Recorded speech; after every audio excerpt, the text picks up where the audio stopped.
Well, thank you very much for being here. It's a pleasure to close the day with a very important debate regarding innovation and this dichotomy that we see and perhaps is real, perhaps isn't real, between the ideation process, coming up with great things, and the actual execution. No one knows for sure where it comes from or whether if it's a real dichotomy or if there is an incompatibility. However, we strive to create the space in organizations for innovation. So this panel wants to breach the difference between this conflict between ideas and execution. So the first thing I like to do is to introduce my panelists who have a lot of experience in innovating, but innovating in different formats.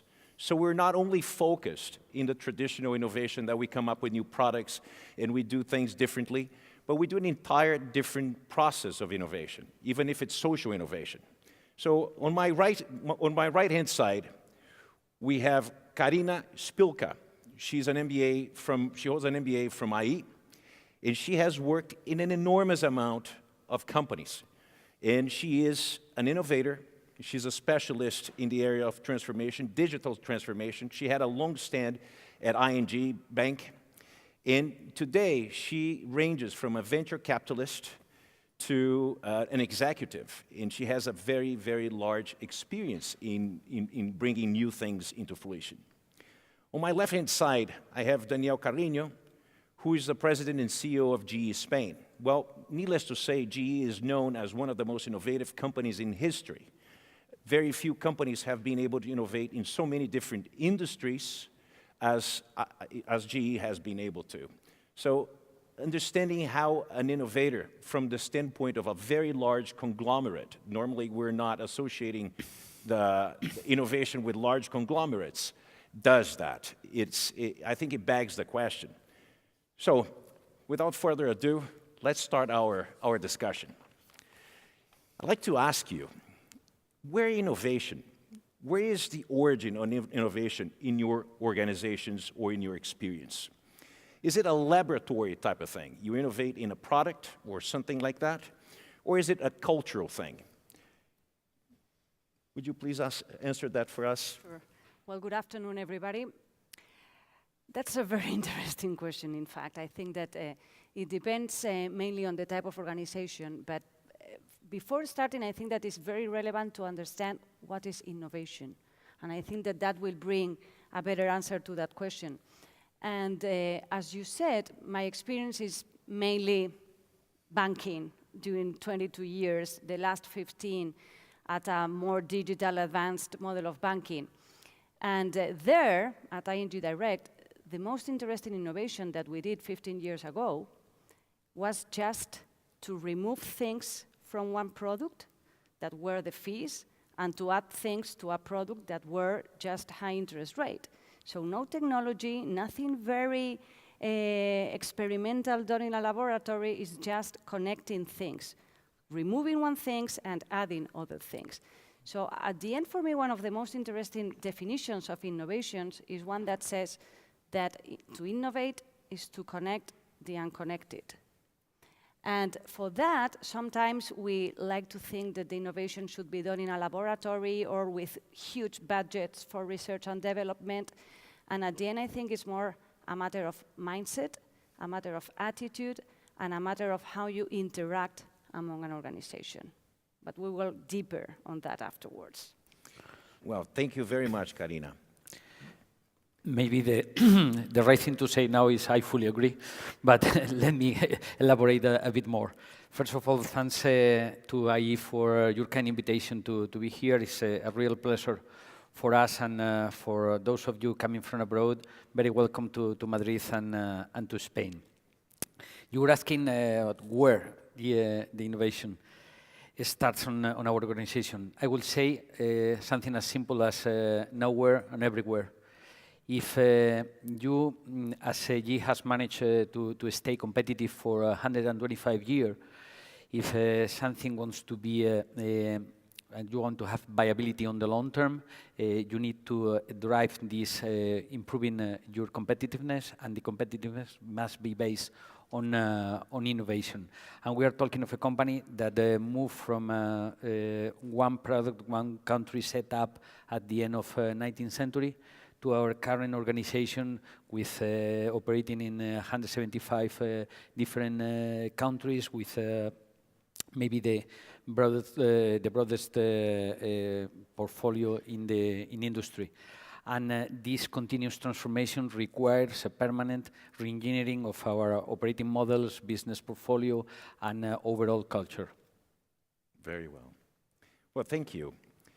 I think this also brings us to the question of culture. One of the things that Peter Drucker always said is that culture eats strategy for breakfast. And I fully agree with Peter. But one of the things that culture makes a company able to do is to innovate. I think nowadays we talk a lot about innovation in terms of digital space alone, but we normally don't think about innovation as having to do with the DNA of the company or the organization, even if it's not a company. Normally, if you think about the great companies around the world, in each one of the industries they compete at, if you think about those industry leaders, GE is one of them, in many different industries. Normally, we associate them with a product or a service, but there is something special that happens between the product is there and something that comes from the ideation process where you put the thing into practice. So for you, what is the role of culture in innovation? I think it plays a key role. If you want to be an innovative company, you need I think, a couple of ingredients. One of them is clearly the training. You need to train the people to keep them in continuous development. This is something that we do. We devote more than $1 billion each year to develop our people. It's also related to information. If you want to have someone committed, they need to know where you intend to go. But overall, at the end of the day, they need to see that the company is strongly committed to that purpose.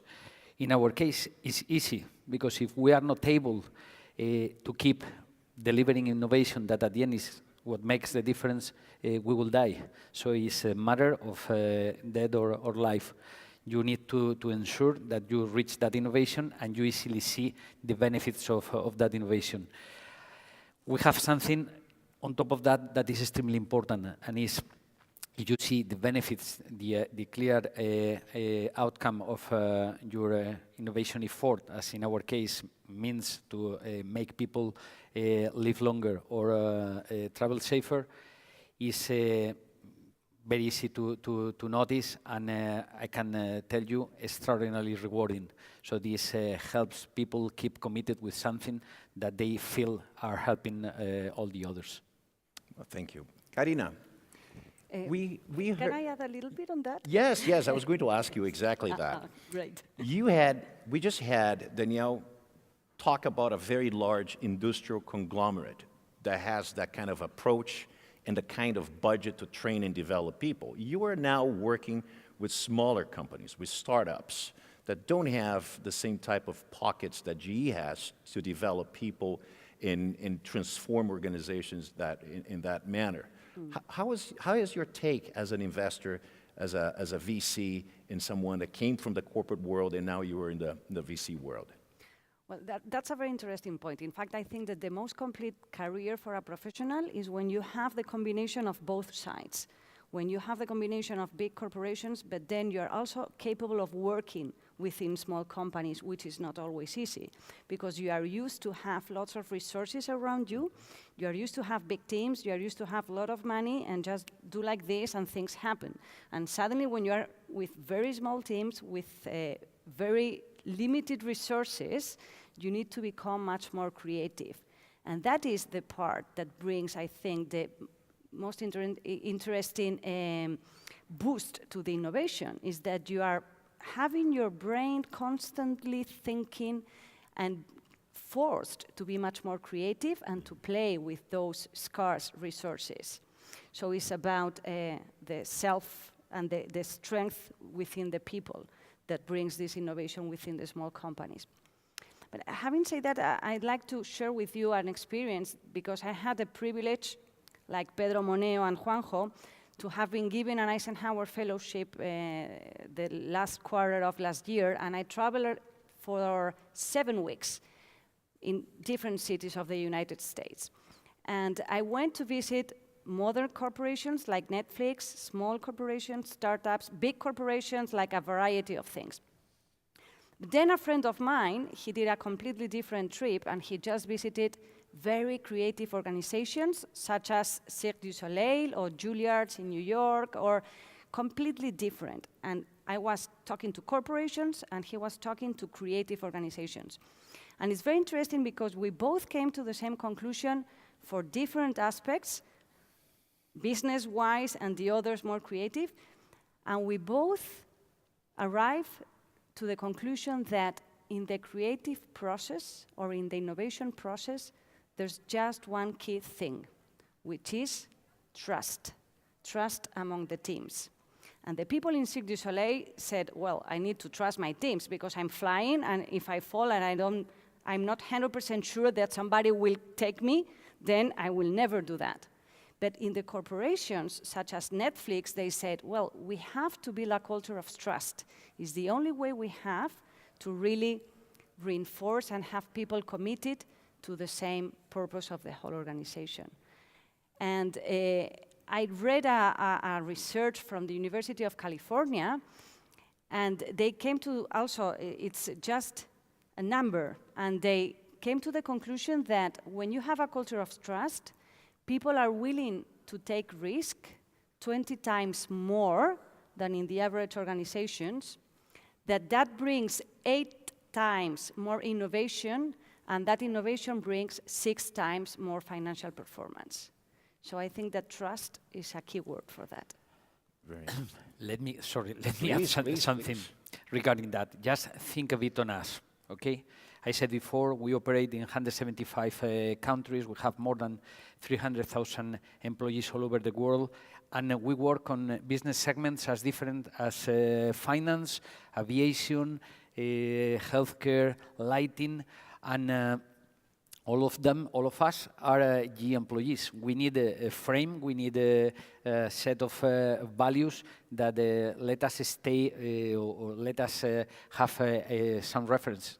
But if you think on a senior finance manager in London City and in a young field engineer servicing healthcare equipment in Bangladesh, it's really difficult to find any link between them more than both are GE employees. Having this kind of culture, you have the reference, but you also have the empowerment and the autonomy that you need to keep delivering your commitments while you don't break any of the red lines that you never cross, or you never should cross. Well, thank you.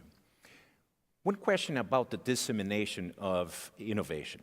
Oftentimes, I work with clients that see innovation as a laboratory thing. You walk into a pharmaceutical company that I'm working with professionally, and when we talk about innovation, innovation is relegated to the laboratories in that specific case. Other corporations have, or organizations in general, have in their DNA everything from the way they hire people to the way they onboard people to the way that people relate to one another has to do with a different manner. They innovate from the very beginning of that relationship. One of the questions that I keep on asking myself, and I ask clients around the world, is how do you disseminate innovation? Do you buy innovation? Do you create innovation? Do you hire innovation? Because one of the things that is very interesting about these corporations that are the leaders in each industry is that no matter how good people that work for them go to the competition, it's very complicated for people to copy the way they do things. And this has to do with the genesis of distributing and disseminating innovation.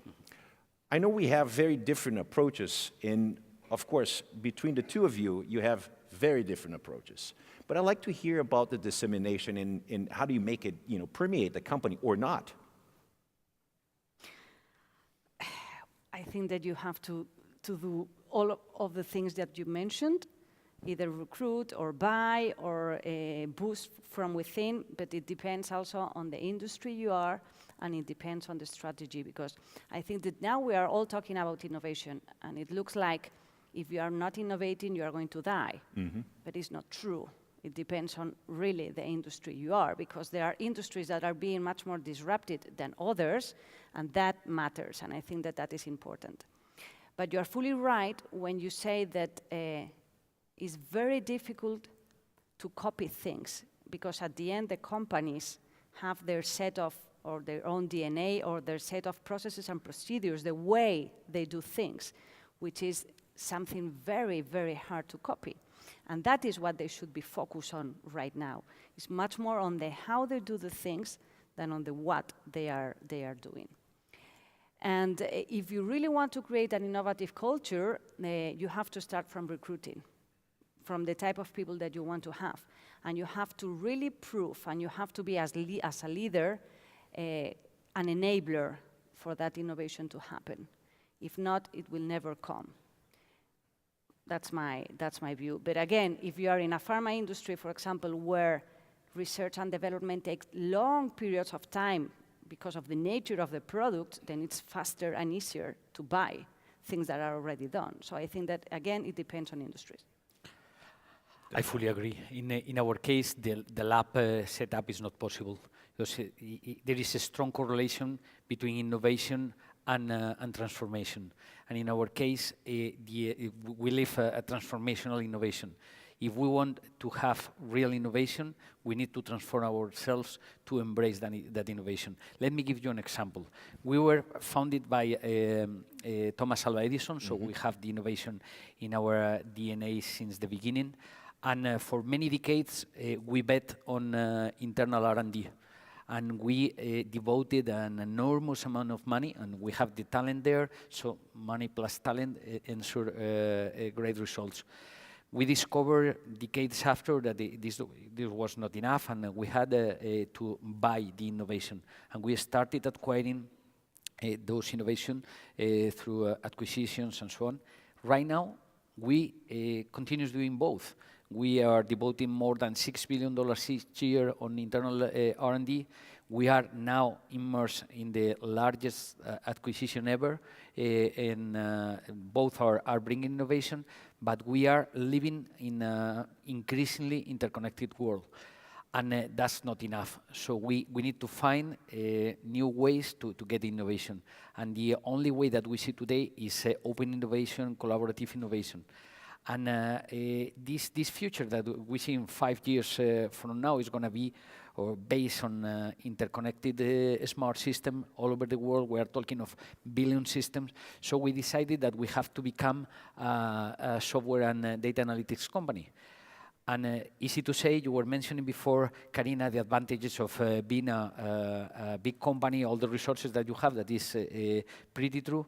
But in parallel, I will say, it's always difficult to change. It's much more difficult if you are not starting from scratch. You have to move 300,000 people that have been mostly focused in the past on delivering safer or safe and excellent product and services to their customers, and the mindset of a software company is much more different. You need to try, fail, learn, try it back, and we are not used to that. So we had to combine both, and we decided to hire. In less than 3 years, we have hired 1,000 engineers and data scientists. We have devoted $1 billion on building facilities, buying the resources to make this happen. And now, believe me, the spirit flies all over the company, and nobody can change or can challenge the fact that the company is strongly committed, truly committed with innovation. Well, you bring up a very interesting issue, and this is one of the things that clients ask me a lot. It has to do with, is your company ready to innovate? A lot of people think that innovate or die is the mantra, And I agree with Karina that there are many very successful companies that do not innovate.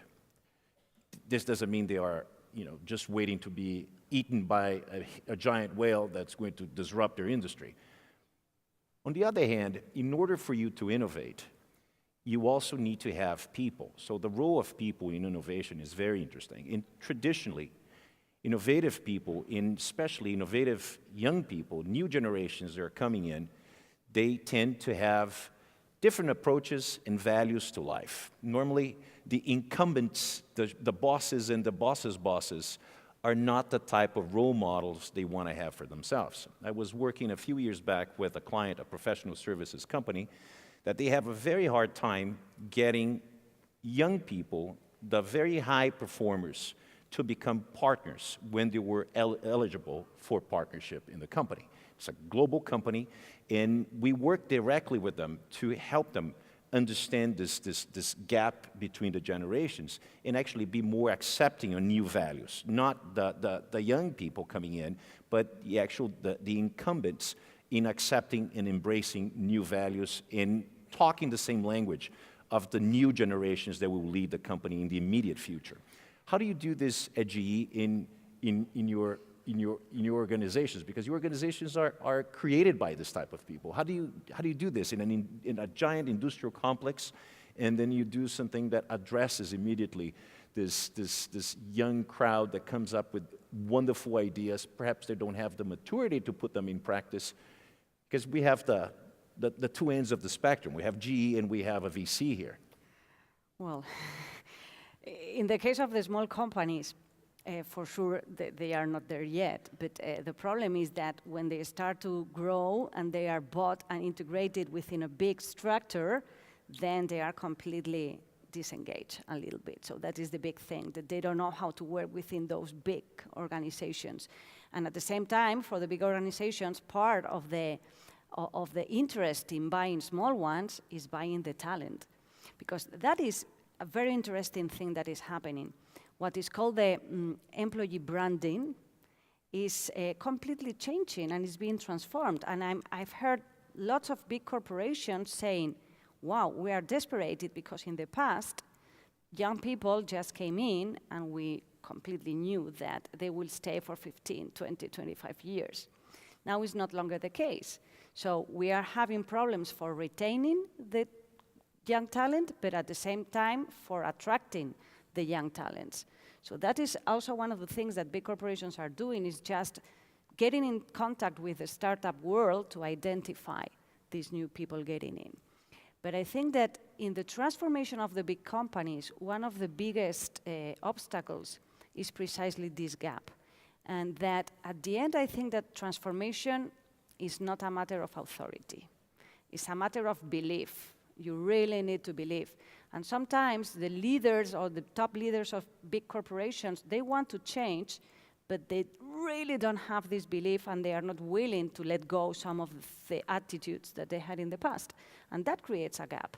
And I think that is about leaders proving to the rest of the organization that they are really in the game and that they want to change. Thank you. I think the set of values that you have mentioned are easily or should be shared also in big companies and fully applicable. Couple of things. You said before that innovation is not always a matter of death or life. It's completely true if we are thinking on disruptive innovation. Mm-hmm. But innovation is much more than that. Innovation is innovating on processes, is the power of 1%, and even more in companies like mine, where you are present in so many markets, you have a huge backlog of services to be delivered. So we need to keep working on how to improve every day on every small step of the process. And this is something that people understand, because if you lose the gap that you have with your competitors, you cannot justify the premium, and this model is dying. So sometimes we are lucky enough to deliver a disruptive innovation, but you cannot build a 130 years story just based on a couple of disruptive innovation all over this time. So this is something pretty clear to all the employees, and this brings part of the commitment. Second, we're talking about how to retain talent, how to develop talent in a company like GE. What we have been doing, because there is nothing to do between the company today and the company that we had 130 years ago, is trying to adapt the organization to these new requirements that we are demanding from people. Developing the talent needed, in some cases hiring, but always around the culture that I mentioned before. And the major changes that I will highlight are more related to these processes where for instance, we have been moving from yearly performance appraisal to something that is more continuous, where you are almost on daily basis, noticing how people evolve, where they should be a better place, delivering better results, what are the employees' interests, how they match the company long-term strategy. And this is something that you try to accommodate, to let people first feel engaged and with capability to grow, where in companies like ours with so many positions and alternatives is relatively easy to achieve. Yes, I think that at the end you have touched a very relevant point, because it looks like innovation is a word very much used, and sometimes I feel it's a little bit empty even, because at the end it's about doing things for people. And innovation is the combination of having a good idea that solves a real need and that the people have the ability to execute it. And innovation is not a full innovation until people use that thing or somebody uses that. And I think that at the end, it's all about putting the imagination and the creativity of the people to work. And for that, I always like to say it's a very even stupid sentence, but I used to say that happy people make happy clients make happy business. And that's it. And when I talk about happy people, it's not having people playing football or playing video games in the company. It's about people that are committed, that are engaged, that they feel what they are doing has a transcendence, that they are really being helpful for something bigger than just going to work every day. And if you really achieve that, an engaged team, then whatever you ask them to be innovative, to be whatever, that will happen. And especially if you link that to do something for somebody else, which are your clients. So that's why really people-centric or customer-centric organizations are the ones that are being successful right now.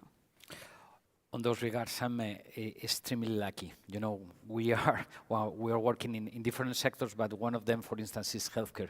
So when you see, for instance, that you are introducing a new CT scanner that is dropping the dose radiation by 90%, and you see that you are saving lives, or you see a mother crying because now it's possible to deliver those results, you feel extremely proud, and it's pretty clear for you the benefits of bringing that innovation, where for sure you have been maybe a small part, but you have been on that success, and it's very rewarding, and it's the best motivation to keep innovating and knowing that the threshold, and if you move the threshold up, you are helping to save, I don't know how many lives. And we have someone there that is putting pressure on us. I know. Well, with that, this is a fascinating topic. We could go on for another 3 or 4 days talking about innovation, the origins, the destination, and the processes. However, our time is up. I really want to thank you for being with us. Once again, I want to thank IE for inviting us to participate here tonight. And I really want to thank you, Karina and Danielle, for your beautiful approach to innovation. You really enlighten us. Thank you. Thank you. Thank you.